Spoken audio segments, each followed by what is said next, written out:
dernières années, c'est-à-dire depuis 2009, nous avons un taux d'imposition à 73 qui n'en sommes pas bougés jusqu'à maintenant et cette fois, probablement que ce taux va être modifié. Aujourd'hui, nous avons un déficit structurel attesté par le résultat des comptes 2016 de 4 à 6 millions.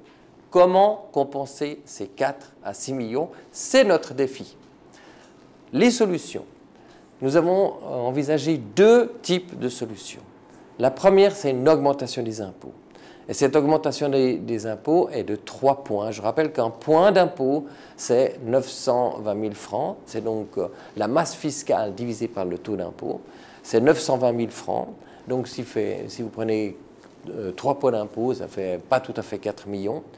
Et à cela s'ajoute, parce que c'est quand même la rumeur qui prévaut là-dedans, nous avons cherché des économies de l'ordre de 1,2 million, à peu près, entre 1 et 2 millions.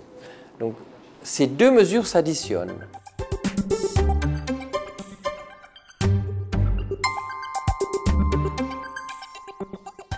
La réflexion de la municipalité tient surtout à l'analyse des comptes de 2016. Et ces comptes se sont soldés par un déficit de 5,8 millions. C'est un montant qui n'est pas le montant le plus élevé que nous ayons eu dans nos déficits, mais c'est un montant très élevé quand même. Donc la municipalité a eu pour souci de se dire « aujourd'hui, on ne peut plus continuer dans cette tendance ».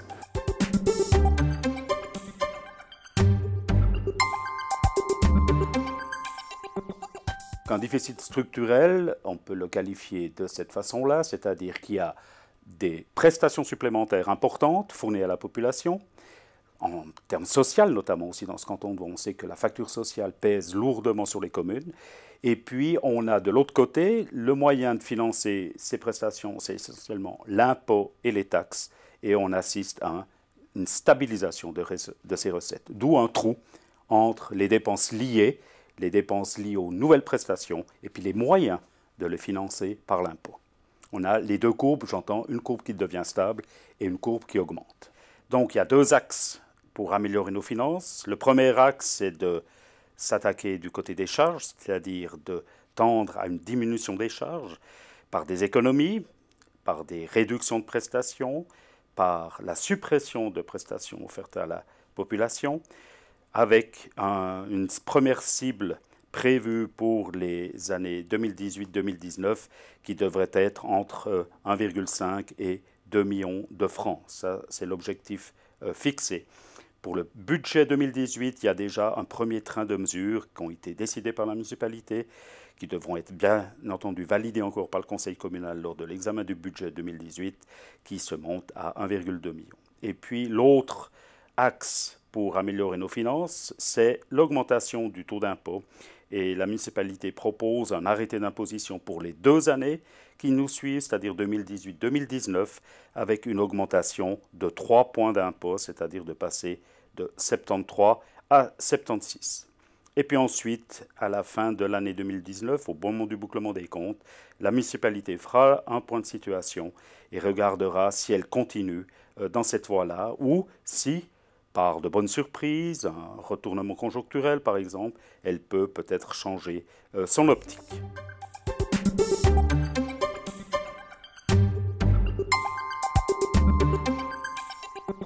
La municipalité a dit « nous souhaitons trouver un équilibre budgétaire ». Le budget que l'on fait sera très probablement les comptes de l'année suivante. Donc si nous décidons d'avoir au départ un budget complètement déséquilibré, on aura des comptes déséquilibrés. Donc on doit admettre qu'il faut équilibrer le budget. La deuxième tendance importante, c'est de maintenir un autofinancement. Je ne vais pas entrer dans le détail parce que je l'ai déjà fait à plusieurs reprises. un autofinancement de 6 millions.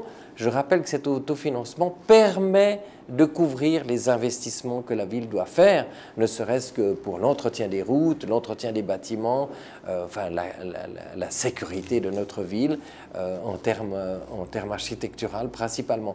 Donc elle doit prévoir un montant pour financer ne serait-ce que les choses courantes, l'entretien courant des bâtiments. Donc ça c'est très important, donc maintenir l'autofinancement et finalement aussi avoir finalement des comptes positifs, ne serait-ce que parce que lorsqu'on a des comptes positifs, eh bien on diminue le découvert et on remet la ville dans une situation financière équilibrée, et puis d'autre part ça augmente bien sûr l'autofinancement si on a un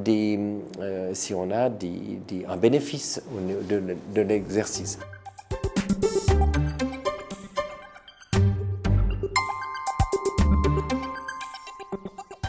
Alors la ville, la municipalité, qui est quand même plus maligne qu'il n'y paraît, et qui a quand même anticipé ce plan, a prévu une série d'économies pour un montant beaucoup plus élevé. Mais alors avec tout ce que ça va représenter, hein, ça veut dire ça va avoir des vraies conséquences en termes de prestations. On ne peut pas s'en sortir autrement. Et il y aura des pleurs et des grincements dedans. On n'espère pas du tout cette solution, mais nous avons, en plus de la liste des économies qui sont déjà insérées dans le budget, nous avons prévu un plan B en cas de refus de l'augmentation des 3 points, où à ces économies proposées s'ajoutent d'autres économies. Donc on les connaît, j'entends la municipalité les connaît, la commission des finances les connaît aussi, qui représenterait pas tout à fait 4 millions, mais enfin de cet ordre. Il faut bien comprendre ça et bien le dire. Donc on espère que les Veuvezans ne se laisseront pas séduire par l'idée d'un référendum ou se lancerait dans un référendum. Je crois qu'aujourd'hui on doit faire ce pas.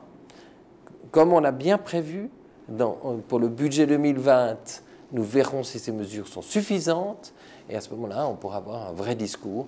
Je trouve que le progrès par rapport à la manière dont les choses ont été traitées ces dernières législatures, c'est cette ambition d'un programme d'économie qui se déplace sur plusieurs années.